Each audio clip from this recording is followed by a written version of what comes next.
ზუგდიდის მუნიციპალიტეტში სოფელ დარჩელში ეგრეთ წოდებულ კიროვის უბანში ადგილობრივებმა წყლის მიწოდების აღდგენის მოთხოვნით საპროტესტო აქცია გამართეს.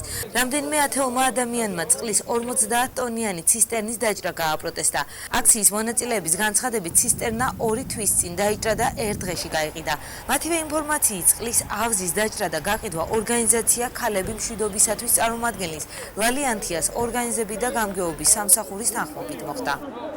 აბუთი ყველაფერი წესრიგში გქონდა, ასე ლაპარაკობდნენ არ ვიცი. აჩვენოსო გამგებელმა იცის, ყველა იცისო და დააჭრეს დღის მზისი და წაიღეს. ანუ გამგებელი საქმის კურსი იყო რა. ყველა საქმის კურსი რო არ იყო, მე რო გამაკეთებინა, მაშინ დაჭრილი მიქნებოდი, მაგრამ როცა თვითონ აკეთებენ, მაგას არავინ არ იჭერს. თქვენი მოთხოვნა რა არის? ჩემი მოთხოვნა არის და აღადგინო როგორც იყო ისე გააკეთო ყველაფერი მოიყვანო წესრიგში. ამას გავაკეთებ, იმას გავაკეთებ და ემთავრობას სააგაშვილს თუ გადაყვა არ ვიცი. ზღვა პროტესტებთან და ვითხოვთ ჩვენი ხელისუფლების ანძის რაიმე ზომები მიიღო.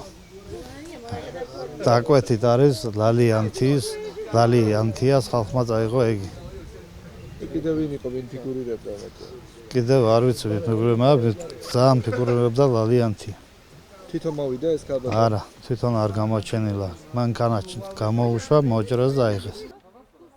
ადგილობრივები აღნიშნულ საკითხთან დაკავშირებით გამოძიებას ითხოვენ. თავის მხრივ გამგეობის მედიასა და საზოგადოებასთან ურთიერთობის ბიუროს ხელმძღვანელი მაია ღურწკაი აღნიშნავს, რომ წყლის ავზი გამგეობის ბალანსზე არ ირიცხება. არის მტკნარი სიცრუე, ჩემთვის უცნობია ვინ გაიტანა ეს ავზები, წყლის ავზები.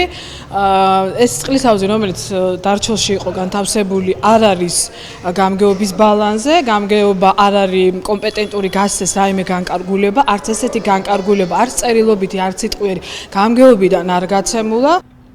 ბრალდებას აბსურდულს უწოდებს ორგანიზაცია ქალები მშვიდობისათვის წარმომადგენელი ლალი ანთია და აღნიშნავს, რომ აღნიშნულ საქმესთან არანაირი კავშირი არ აქვს. მე ახლა იცით რას ველოდები ხვალდაზე?